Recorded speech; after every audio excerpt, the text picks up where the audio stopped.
we are at 70 days until the election. There is, at this hour, a brand new national poll that is coming out from Monmouth University, and you're looking at the results. Donald Trump has cut in to Hillary Clinton's double-digit lead from earlier in the month. Her lead now 7 points, 46-39. Trump looking to keep any momentum he may have going with a $10 million ad buy, which is slamming Clinton and doing so on the economy. Here's a look at the new ad. In Hillary Clinton's America, the middle class gets crushed. Spending goes up. Taxes go up. Hundreds of thousands of jobs disappear. It's more of the same, but worse. In Donald Trump's America, working families get tax relief. Millions of new jobs created. Wages go up. Small businesses thrive. The American dream achievable. Now, this particular ad is being played, as you see on our map, in 9 states. 8 of these states, Mitt Romney lost in the last election. So will this be a winning strategy for Donald Trump, who certainly needs to pick up a number of those states? Governor Huckabee's here, the former Arkansas Governor Mike Huckabee. And what do you think of the ad, first of all, on the merits of it, that economic argument? I think the economic argument is a good one, but to be honest with you, I think this ad is going to have a hard time cutting through the clutter.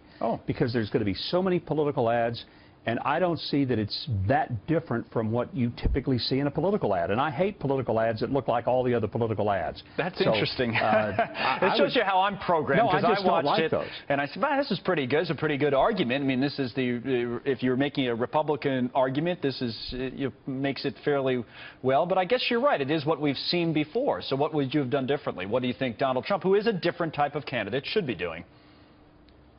Well, if you're a candidate who's being accused of being harsh and uncaring, I tell you what I would do, and not that he's asked me for advice, and I'm not a consultant to the campaign, nor getting paid, so I'll just be blunt. I'd use humor. I think one of the most effective ways to cut through is to do something that nobody expects. And nobody expects Donald Trump to use humor on his ads. Nobody expects him to have that soft side. I would play against the stereotypes that the media have painted him into. And I would absolutely explode those by using paid advertising to show a totally different side of him, almost a Saturday Night Live version. Now, I know people say, well, this is a serious campaign. Of course it is, and that's exactly why he's got to look different, sound different, and cut through the clutter, because he's not trying to reach me. I'm going to vote for him anyway. Here's the problem, Governor, this is not an issue for guys like me. I see as a problem in that, and tell me if I'm wrong.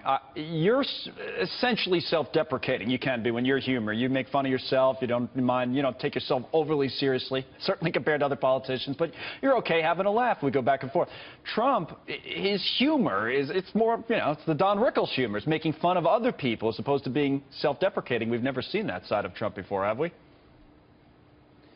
Not really, and I think that's all the more reason that it would be kind of heartwarming to see it. Right, but you'd have to convince him to do it. Self-deprecating? Yeah, but whether it's self-deprecating or not, I think to do something where you don't have that very serious announcer's voice telling you 2 kinds of America, I just want to see something. I want to hear something different, because, again, we're not going after me. I'm going to vote for him, as are the clear Republicans. You're going after that undecided voter, right? And you want to make them say, what? What is that about? And that's what I'm not sure that ad does. Interesting. Very interesting. Let me take on the next topic with you, because it relates more to Hillary Clinton and the foundation, the pay-to-play speculation that's been running wild as the State Department refuses to release her full schedule when she was Secretary of State until after the election. So your reaction to this? Well, I just think Hillary's got a huge problem that grows worse. It's not getting better, it's getting worse. This is like the California wildfires, that the wind is blowing pretty heavily and more trees get destroyed. Hillary is in trouble, and every time, whether it's the AP or some other news entity that finally wakes up to the reality that 156 million smackos were paid to the Clinton Foundation, and it just so happened that most of those people got meetings with the Clintons when they wanted them.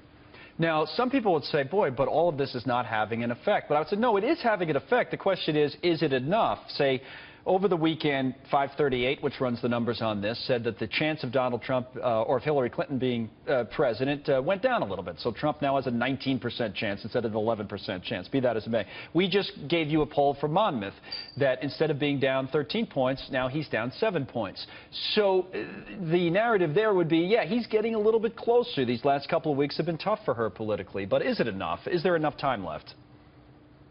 There's plenty of time left. Most people don't even start paying attention until after Labor Day. That doesn't happen until next Monday. The other thing is this is a national poll, and while that is interesting, right. People don't win the presidency by a national election. Right, but it's worse. It's worse college. for him there, as you know, right? I mean, he's down in all of these, all 9 of the states where he's running the ads. Right he's now. currently trailing. But I don't think that those polls are the ones that matter right now. What matters is that Hillary is being hurt. This is not, you know, the severing of her head. This is the death of 1,000 cuts. Every day there's a news story that once again reminds people why 70% of Americans don't trust Hillary Clinton is a bad day for Hillary Clinton and a really good day for Donald Trump. Right, and the polls still show a little bit of that. Again, we'll see if it's enough. Governor, it's always good to talk to you. Thank you very much for coming on. Appreciate it.